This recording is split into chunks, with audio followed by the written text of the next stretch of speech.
When it got dark, it wasn't too much to remember. You know, we did a lot of church picnics. I mean, at the church, we used to have, today they would call it lane, but we would have like wiener roast, as they called them, at the church. And one of the times that we were having a big wiener roast at our church, it was the biggest earthquake that ever hit Arizona, and you could hear the earthquake, you could hear the roaring, and they tell me now that that was the water under the earth that creates the earthquake. You could hear it roaring because being in the outskirts of town, there was no noise or anything. It was quiet, and you could just hear the roaring, and the light started swaying. And I remember that so vividly, that we got home and that we had nothing but a radio for news and everything. And that earthquake had actually caused the earth to open up in different places and come back together and catch cars, you know, in it. You driving your car down the freeway and the earth just opened up and then go back, you know. And a lot of people died like that.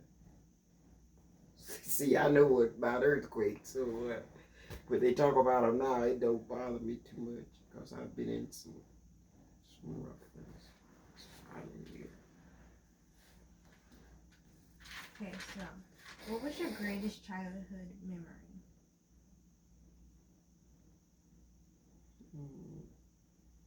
Greatest childhood memories, I guess, when I graduated from high school, 1951. Okay, so in the time period you lived in, was there segregation? Pardon me? In the time period you lived in, was there segregation? Forever. It's always been, segregation, discrimination, all of that. We never experienced that drinking out of white and black, water fountains or nothing like that. But it was definitely, it was prevalent.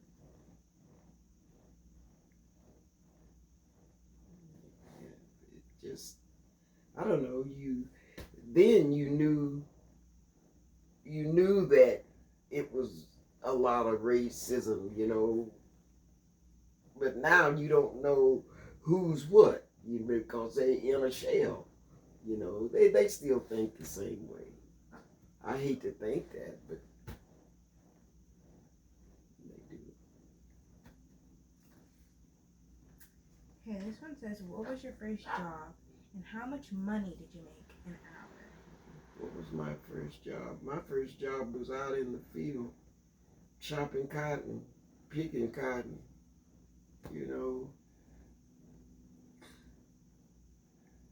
I for the life of me, I can't remember. Probably made about $1.50 from sun to sun. And that's a long time to work for $1.50 on. So wait, you worked $1.50 for a whole day? A day. That's a lot.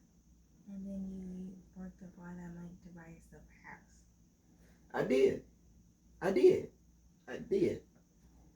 Well, Gregory, they know, things weren't as high as they are now. You could go get a gallon of gas for a dime. Okay, a loaf of bread cost you about 8 cents to, 10 cents. So it evened itself out somewhat. But, even then, it had to be careful planning. You couldn't just say, well, I got this money, I'll do it. You had to save it. You had to you just had to save it. It never did just happen, you know. But then after that, as time went on, after I got in the house, I got a job out at a bookbinding place. And there I was making $2 an hour. And when I got married, 1959, I got hired at the post office, San Francisco. I was looking at one of my check stubs the other day. Do you have any idea how much I was making? No. How much? Just guess. I mean, you've been at the post office, and just to see just what. I don't know. $4 an hour. No. By the time I got to $4 an hour, it was years up into my service. So you making a Huh? quarter an hour? Huh? A quarter an hour? No. Did I say? I didn't say a quarter. No. I was making I started at the post office. I was making $1.67 an hour.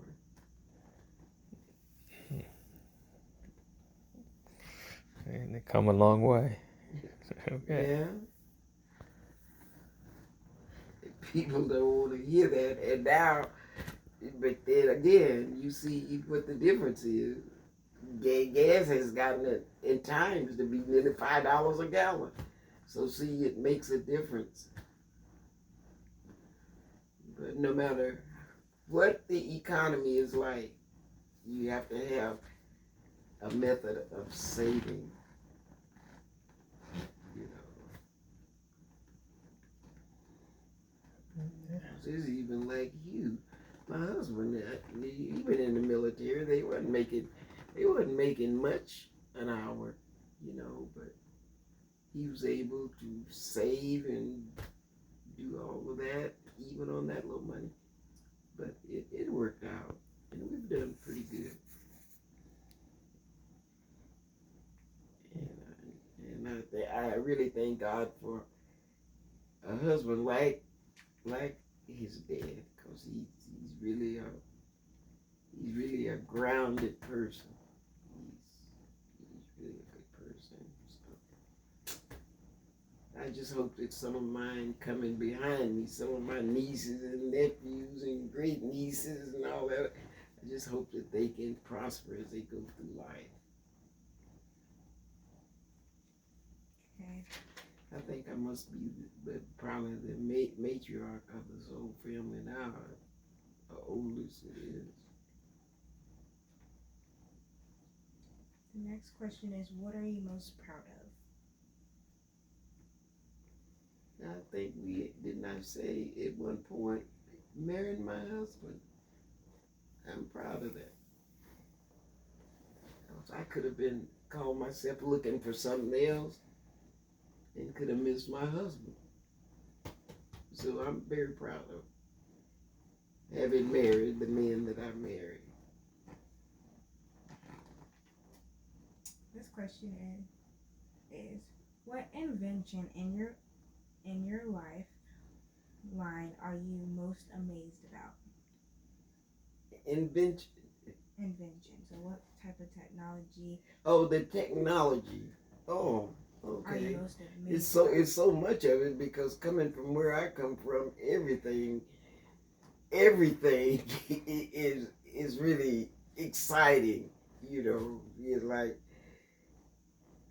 I can recall growing up, the first electric light that we had in our house.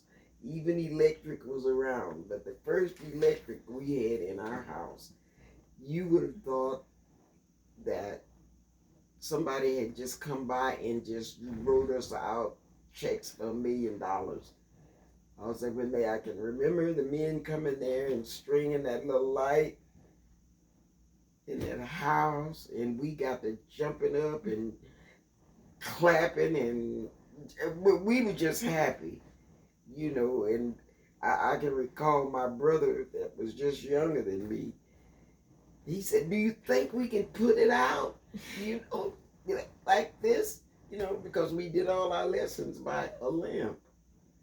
You know, a kerosene lamp. You know, and when we got through studying, we'd have to put it out. You know, so he's still thinking, well, is this light gonna just stay on, or will we able to put it out?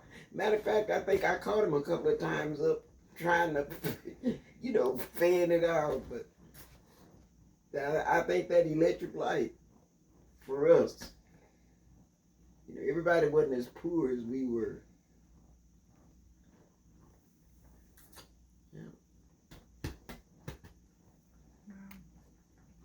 Okay, this one was, who was your president? Or who was the president that you remembered the most that you had? We won't even go back all road. Did you, in my lifetime, you want me to tell you the president I'm most proud of? Barack Obama. I don't care if I was 300 years old. That would be the man that stands out in my life. And if you look at those pictures there, it's everything he's ever done. This letter up here, see this letter? Yeah. I wrote the man a letter. Did you reply back? He wrote it back. That's why it's up there in that frame. Oh, yes. Yes, sure did. And I planned one day, if I don't leave this earth too soon, I plan to take every picture and everything of he and Michelle. Call from Freddie Hawkins. Call from Freddie Hawkins. I can't talk to Sister Hawkins right now. And that's so mad. Call from Freddie Hawkins. What was your letter about? Hmm? What was your letter Call about? from Freddie Hawkins. The letter was about how proud I was to be able to live to see a young black man become president of the United States, and that I was proud of the work that he had done. And I told him at the time, it must have been, say, 80, no, maybe 70, probably 150 years. I said, my sister and I traveled by train. Combined the two of us about 155 years to come to your inauguration in Washington, D.C., the second one. And I said, I will never, ever forget that. I said, the only regrets I have is that my mother didn't live long enough to see him become president. He answered me too. Wow, that's cool. It sure is. Sure is. I tell them, and people will come and they'll say, you really like Obama? What you mean? I love Obama. I love Michelle too, but I love the boy. You know, and you see those tickets hanging on either side of that curio there with his picture on it. Those were tickets to get into that inauguration. I didn't throw. Me and my sister didn't throw anything away. Nothing. She had had surgery 6 weeks earlier on her knee, a total knee replacement. And during the inauguration, the cabs could only take you within about 12 blocks of the White House. Did you go? Yes, we had to walk. My sister was on a walker, and we walked from where that cab was. Had to turn around, and we walked to where that stand was, where they was having that program. We sure did. And I told him that we had done that on a train just to come see him sworn in. Now you talk about something that's a pinnacle in my life. That is a pinnacle in my life, you know. And what really made me angry is that these same people, our people, didn't even take the initiative to register and vote when Trump got in. See, that's bad. That is bad. You know, someone sent me a text, sent me something in my text that how many blacks were in all these different southern states, which is primarily black, and how many of them that didn't even register had just half of them registered and voted, Trump wouldn't have been in there. He wouldn't have walked in on to those black states and took over. That's the reason I tell all young people now, when you become eligible to vote, register and vote. Because our forefathers and mothers died trying to get trying to be able to vote. And now, it's sad. But anyway, I went to the inauguration. Every time I think about it, I got every book, every album. This album this thick from the time all his grade cards is in there, where he went to high school, his grades, all of it. I got them all in the album. Bought the whole album. And the people around my church know if they want to get into a heated discussion, all they have to do is say something negative about Barack Obama. And I'm sorry, I just have to let them know just how I feel about him. Yeah. That to this point, I would say that going to his inauguration was the pinnacle of my life. That's cool too. That's cool. Yeah. Oh man. If you would have wrote a book, your life would have been really interesting. Yeah. Oh man, let me tell you something. I just never thought that I would live to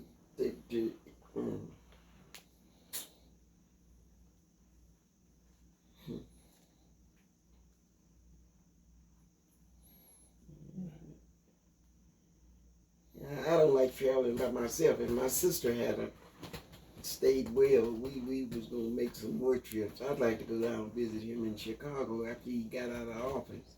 You know. Yeah, let him know I was one of them women that he answered my letter. Some of the people at church, they just couldn't believe that Barack Obama took time to answer my letter. I said, come to my house and I'll show it to you. Yep. And what else about my life? Okay, the next question is, in early adulthood, what made you feel beautiful? Feel what? Beautiful. Ooh, I've never felt that way. Deja, I never even thought about it. You know, one thing maybe winding the clock back, I ran for Miss Cozy Miss for the post office after I started working at the post office after I was married.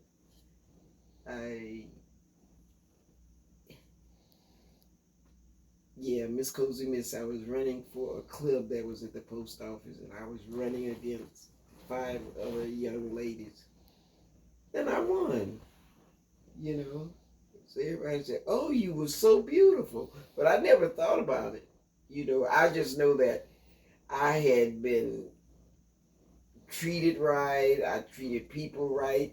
And when the time came for voting, it was overwhelming, you know, that I won. And that has just kind of followed me all down through my life. You know, I've never been snooty. I've never been stuck up. I've never been any of that kind of thing, you know. And out of 15 siblings, my mother had 15 siblings. I'm number 13.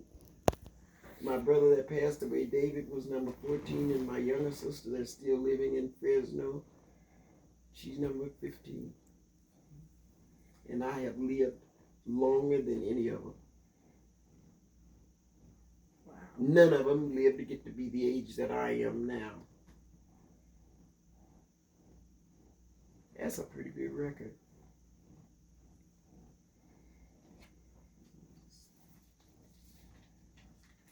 Yep. Okay. What else you want to know? Oh. I love flowers. Yeah. Too bad it's nighttime. I can really show you my love. But I think your mother have been here. Her mother been here, huh, Graham? Mm-hmm. Yeah. This question is how'd you meet my grandma? So my grandma Luana. Luana? How did I know her? Yeah. Oh, well, when we lived in San Francisco, her being the oldest in her siblings was the oldest girl. Because I think Danny is probably older than her. Yeah, Lagaya was the oldest girl. You know, it was just that my nieces and nephews, I knew her. She was always, to me, she was always that niece that was exotic. You know, that's how I remember her. And no matter what we ever had, she was always, you could always pinpoint her because she was just, she had this mystic about herself, you know. She was, and I used to tell her that. I said, you know, you're so beautiful. Even before we started this Indian stuff, you know, look how you was already in that. And I used to tell her that, you know, that was just.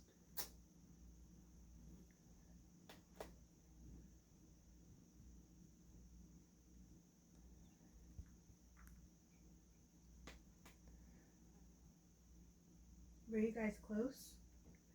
Well, as close as all of my other nieces and nephews. You know, I mean, they're so scattered around, and we moved up here. We've been up here 40 years. And you think of some of their ages, and then they think, if I see some of them and I don't know them or can't remember, how do you think I can remember them? Some of them wasn't even born when I moved up here.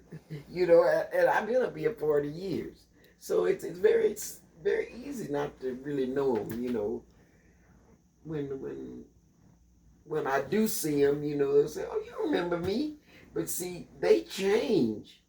But once I'm a grown person, grown people don't change that much. So it would be easy to remember, oh, that's St. Tommye, you know. But then these nieces and nephews, I see them. So you have to excuse me. What's your name? They tell her, but no, and she was really one of my favorites. But I felt like she was always outgoing. She was herself. She didn't care about what nobody thought. She was gonna be herself. And anybody that was close to her knew that. She was a sweetheart. Mm-hmm. So this is the last question.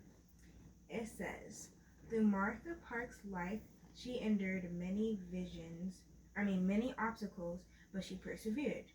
She had hope and a vision for her children and their children and their children and so on, and she was courageous and determined to see that vision.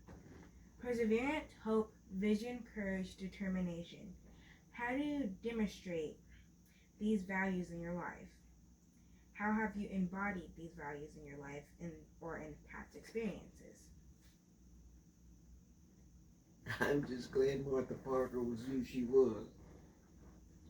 You know, and long before I knew of Martha Parker per se, I have one sister that was older than me, and probably my third oldest sister. The people would want to refer to her as maybe one of the black sheep of my mother's family, you know, that she did different little things that some of the others didn't ever do, you know, and people looked down on her, you know, but she was, believe it or not, she was one of my favorite sisters, you know. She was on point. She told me, actually, before I got married. Now, we talking about over 60 years ago, Deja. She told me if I ever wanted to read about my great grandmother, who was Martha Parker, she said, go to the library and go to the Indian department, research, references, and read about Martha Parker. And I try to tell every young person in my family, go to the library, read about Martha Parker. And my sister told me, she said, read about her. Said, because she would ride into an Indian settlement and she would kick butt from day one. She kept her hair cut short, just about this long, and she wore horn-rimmed glasses. And I got pictures of her. But she is a woman that I would want. If I had to emulate anybody, it would have to be Martha Parker. Because even back then,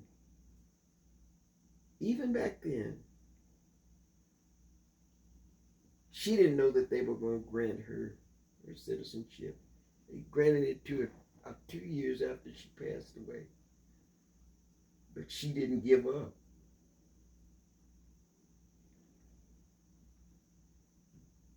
Sounds like a pretty cool woman. Oh no, she was dead on point.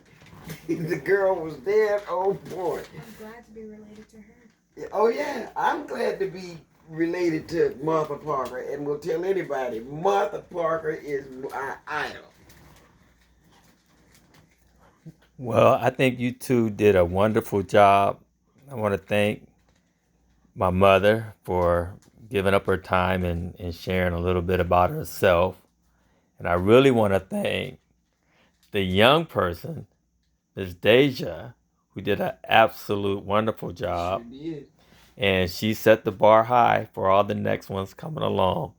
So thank you. Do you have any last words you'd like to share, Deja? Thank you for letting me interview, and it was really good meeting you. And if I ever see you again, I'd like to hear more stories about your life. Yeah, okay. One day maybe you can come up and we'll just sit in the yard and I can just tell you all about that walking to school, you know, in the rain. Okay. It didn't matter. But the bottom line was we made it. All right. And Mom, thanks again. Appreciate it. I am going to end this, and we'll see you guys next time.